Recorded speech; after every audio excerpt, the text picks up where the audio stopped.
Indonesia mau beli rudal? Emang nggak bisa buat aja apa? Jadi India telah mengamankan kesepakatan untuk mengekspor rudal BrahMos senilai sekitar 450 juta US dollar atau sekitar 7,3 triliun rupiah ke Indonesia. Sungguh nominal yang besar juga ya teman-teman. Tapi sejauh ini belum tahu sih berapa biji rudal yang bisa didapetin dari uang segitu banyak. Tapi balik lagi, emangnya Indonesia nggak bisa buat rudal apa? Sebenarnya bisa sih, cuma gak ekspos saja gitu. Tapi guys, Indonesia juga sebenarnya udah memiliki beberapa rudal juga. Seperti rudal Starstreak yang diproduksi oleh Irlandia, rudal Mistral yang diproduksi oleh Prancis, dan rudal-rudal lainnya juga. Tapi, kalau udah punya banyak rudal, kenapa Indonesia nggak semenakutkan Iran ya?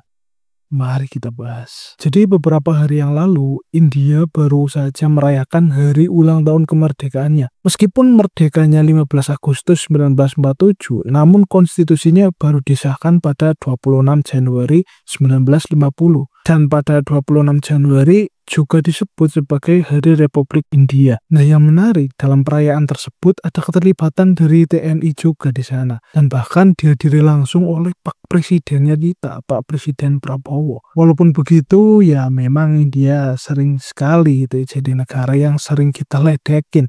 Entah kita jadikan sebagai meme karena negaranya joget-joget terus, ataupun kita kata-katain sebagai Vrindavan, Vrindavan. Tapi kalau bicara soal pertahanan ataupun militer, ternyata mereka sama sekali nggak bisa buat diremehin begitu aja teman-teman. India adalah salah satu dari sedikit negara di dunia yang mampu membangun kapal induk sendiri. Dan sebuah pencapaian yang tentu saja nggak semua negara bisa lakukan. Makanya gak heran sih kalau soal urusan rudal, rudal mah gampang gitu. Namun gak cuma jago buat bikin kapal induk aja. India juga jadi salah satu eksportir senjata yang cukup diperhitungkan di dunia ini. Salah satu buktinya adalah keberhasilan mereka untuk mengekspor rudal BrahMos ke Filipina, yang beberapa tahun lalu sudah memesan sistem rudal tersebut dengan nilai lebih dari 335 juta US dollar. Rudal BrahMos ini juga terkenal sebagai rudal yang kecepatannya ya luar biasa gitu. Dan daya hancurnya ya tentu saja sangat-sangat meresahkan. Dan Indonesia sekarang juga ikut memesan rudal ini juga, tapi dengan nilai yang lebih besar, yaitu 450 juta US dollar atau sekitar 7,3 triliun rupiah. Rudal BrahMos yang akan didapatkan Indonesia ini bukan sembarang rudal, Bre. Dengan harga 450 juta US dollar atau sekitar 7,3 triliun rupiah, Indonesia akan mendapatkan rudal berpresisi tinggi yang tentu saja mampu menghancurkan kapal dalam jarak 450 km dan mampu membawa hulu ledak seberat 300 kg. Dan tentu saja rudal ini sangat fleksibel, berkecepatan tinggi, dan yang paling penting, ini rudal minim terdeteksi oleh radar. Jadi tahu-tahu, wah, gitu. Pembelian rudal ini juga menjadi bukti kalau Indonesia emang nggak main-main gitu dalam memperkuat pertahanan kita. Apalagi dengan semakin memanasnya situasi di Laut Cina Selatan, keberadaan rudal BrahMos ini bisa jadi ibarat semacam ancaman atau penakut gitulah ya, buat siapapun yang coba-coba buat mengusik wilayah kita. Jadi walaupun selama ini India itu sering jadi bahan candaan, nyatanya mereka adalah pemain serius di dunia militer. Dan Indonesia jelas bisa banyak belajar gitu dari mereka dalam urusan kemandirian alutsista. Tapi pertanyaannya, dari semua jajaran alutsista, mobil khusus rudal ini itu mau buat nyerang siapa sih? Berada di peringkat 13 dunia dalam hal kekuatan militer, tentu saja bikin kita, wah, keren juga ya negara gua. Tapi kalau kita tarik ke realita, ada hal yang cukup miris terjadi di lapangan. Dan hal tersebut tentu saja datang dari sistem rekrutmennya militer kita sendiri yang menurut gua sungguh sangat-sangat miris. Dimana yang dijadikan anggota militer itu justru yang nggak kompeten sama sekali, atau ya dalam arti tidak memenuhi syarat. Bukan berarti gue bilang semuanya begitu ya, tapi emang nggak bisa dipungkiri lagi, nggak ditutupin lagi.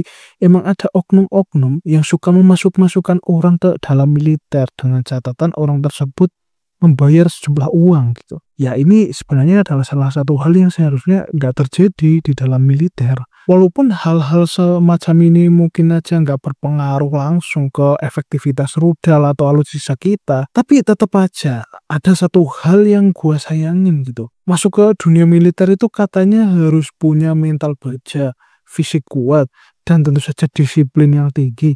Tapi realita yang terjadi sekarang adalah banyak banget orang yang masuk justru harus keluar duit puluhan, bahkan ratusan juta. Lalu pertanyaannya, peringkat 13 dunia ini beneran karena kualitas militernya atau cuma angka yang disumbang dari alutsista saja sih? Kalau peringkat ini cuma hasil dari pembelian senjata atau alutsista saja, ya jelas banget dong ini cukup bikin kita nggak tenang harusnya. Seperti yang gua bilang di awal, India nggak cuma jago bikin rudal, tapi juga bikin kapal induk sendiri. Tapi jangan salah paham teman-teman.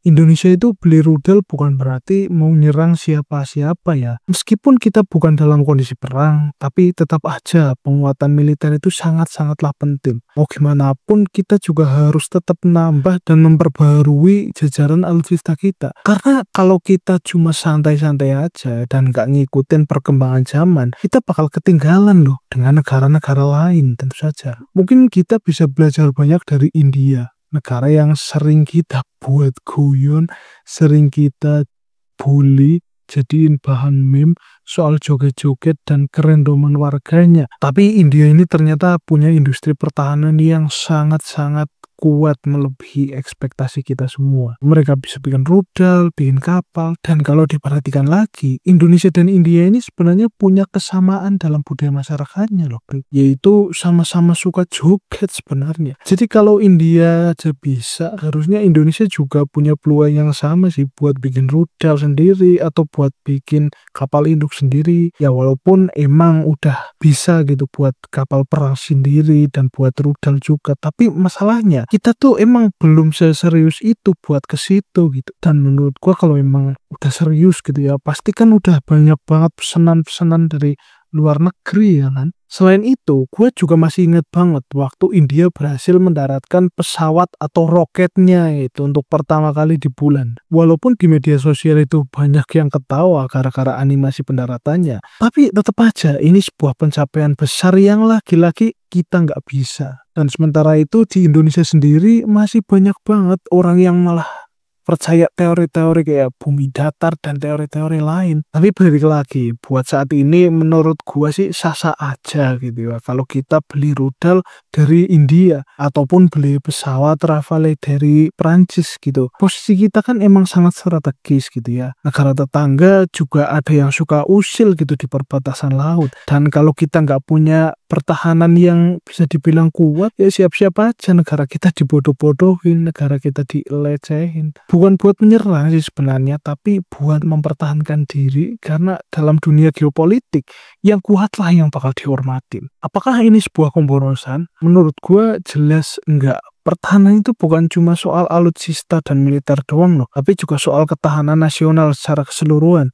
Makanya wajar banget kalau Pak Presiden Prabowo itu sekarang lagi ngegas-ngegasnya, lagi ngegas banget dan ngegenjot banget swasembada pangan. Karena di zaman sekarang ini perang itu udah bukan lagi soal perang militer doang atau perang AI ataupun perang cyber, tapi juga ada yang namanya perang pangan mungkin untuk saat ini. Negara yang bisa mandiri secara pangan udah pasti bakal jadi negara yang lebih kuat tentu saja.